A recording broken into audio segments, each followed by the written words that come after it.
اعوذ باللہ من الشیطان الرجیم بسم اللہ الرحمن الرحیم السلام علیکم ناظرین، آج سے تقریباً 1000 سال پہلے ہندوستان میں ایک بہت بڑا مندر تھا جو ہندوستانیوں کی سب سے بڑی عبادت گاہ اور مرکز بنا ہوا تھا۔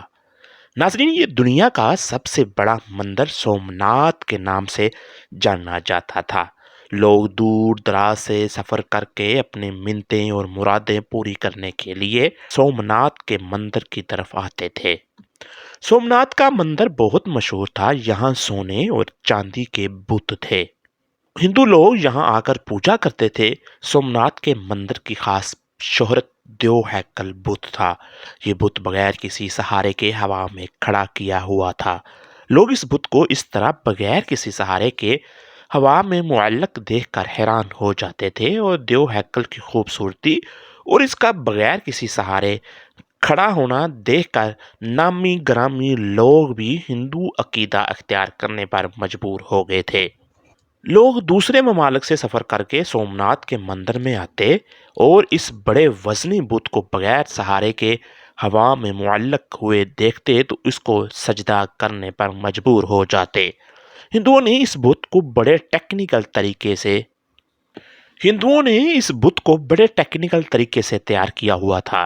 اس کا منہ بہت بڑا تھا اور پیٹ کو بڑے طریقے سے بنایا گیا تھا کہ اس کے پیٹ کے اندر کئی ٹن کے حساب سے سونا، چاندی اور زیورات سما سکتے تھے۔ خاص بات یہ تھی کہ اس خاص بت کی کمر پر ایک دروازہ بنایا گیا تھا۔ ہندو پنڈتوں نے اس بت کو بہت بڑا کمائی کا ذریعہ بنایا ہوا تھا۔ جو لوگ یہاں آتے تو پنڈت ان کو کہتے کہ ان دیو ہیکل بت کو سونا، چاندی اور پیسے ہدیہ کرو گے تو تمہاری ساری مشکلات ختم ہو جائیں گی۔ لوگ اس بت پر بڑا یقین رکھتے تھے۔ وہ اپنا سونا، چاندی اور بے شمار دولت اس کے منہ کے ذریعے پیٹ میں داخل کر جاتے تھے اور پکا یقین رکھتے تھے کہ دیو ہیکل ہماری مشکلات ضرور حل کر دے گا۔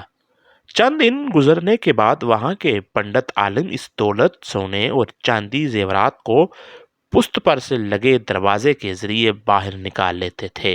جو لوگ مرادیں لے کر آتے اور سونا، چاندی اور دولت اس کے پیٹ میں یہ سوچ کر ڈالتے تھے کہ ہمارا ہدیہ بھگوان کے پاس چلا گیا ہے، اس کے بدلے میں بھگوان ہمارے مسائل اور مشکلات کو حل کر دیتا ہے۔ ناظرین، ہندوستان پر 17 حملے کرنے والے مسلمانوں کے مشہور فاتح سلطان محمود غزنوی کو جب ہندوؤں کے اس عقیدے کے بارے میں پتہ چلا کہ سومناتھ کے مندر میں ایک بت ہوا میں معلق ہے جسے دکھا کر وہ لوگوں کو اپنے عقیدے میں داخل کرتے جا رہے ہیں، سلطان نے یہ فیصلہ کیا کہ وہ اس مندر کو فتح کر کے ضرور اس بت کو دیکھے گا کہ یہ بت کیسے ہوا میں بغیر کسی سہارے کے کھڑا ہے۔ سومناتھ مندر، جسے سومناتھ مندر یا دیو پیٹن بھی کہا جاتا ہے، ایک ہندو مندر ہے جو پربھاس پٹن، ویرال اول، گجرات، ہندوستان میں واقع ہے۔ یہ ہندوؤں کے مقدس ترین یاتریوں میں سے ایک ہے۔ اسے شیو کے 12 جیوترلنگوں میں سے پہلا سمجھا جاتا ہے۔ کئی مسلم حملہ آوروں اور حکمرانوں کی طرف سے بار بار تباہ ہونے کے بعد اس مندر کو ماضی میں کئی بار دوبارہ تعمیر کیا جا چکا ہے، لیکن یہ واضح نہیں ہے کہ یہ سومناتھ کا مندر کا پہلا وژن پہلی صدی کے آغاز سے 9ویں صدی تک کب بنایا گیا تھا۔ مندر کی تاریخ مورخین کے درمیان بہت زیادہ تنازعات کا موضوع رہی ہے۔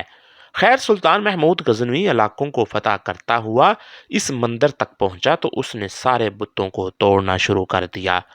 سلطان محمود غزنوی اور اس کے ساتھیوں نے تلواروں، کلہاڑیوں اور نیزوں سے سومناتھ کے مندر کے نصف بتوں کو توڑا تو انہوں نے یہ فیصلہ کیا کہ باقی بتوں کو صبح ختم کریں گے۔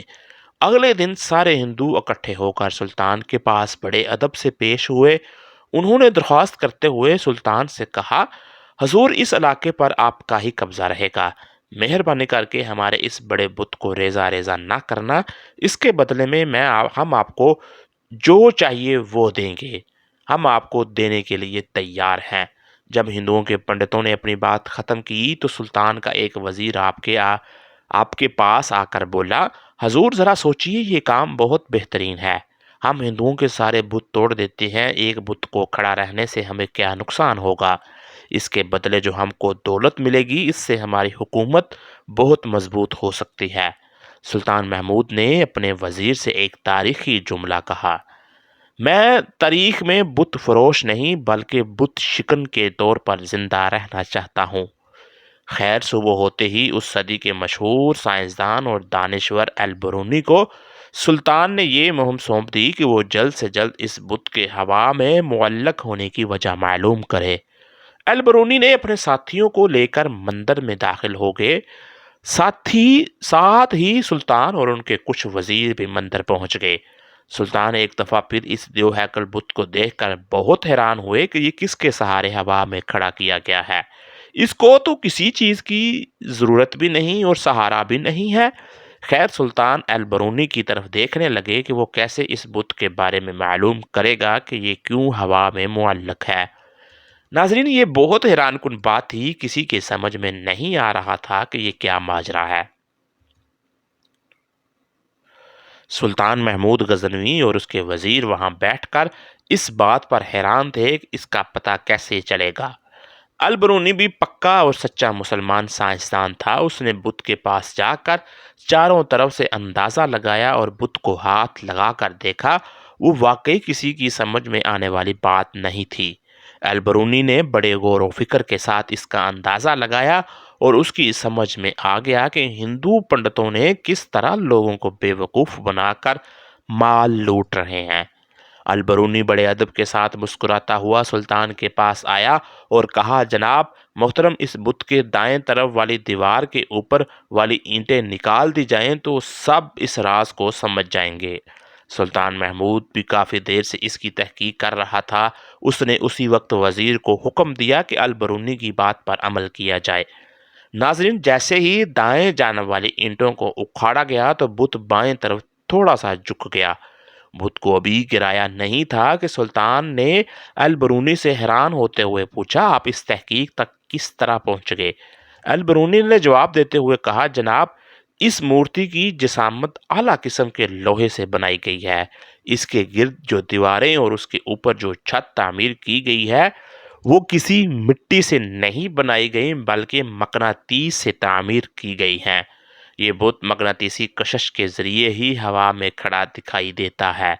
یہ دیواریں اور چھت میں جو مقناطیس نصب کیا گیا ہے وہ بھی انتہائی اچھی قسم کا استعمال کیا گیا ہے۔ یہی وجہ ہے کہ یہ مقناطیسی کشش اس لوہے کے بت کو چاروں طرف سے اپنی طرف کھینچتی ہے، جس کی وجہ سے چاروں طرف سے ایک جیسی کشش کی وجہ سے یہ بت ہوا میں معلق ہے۔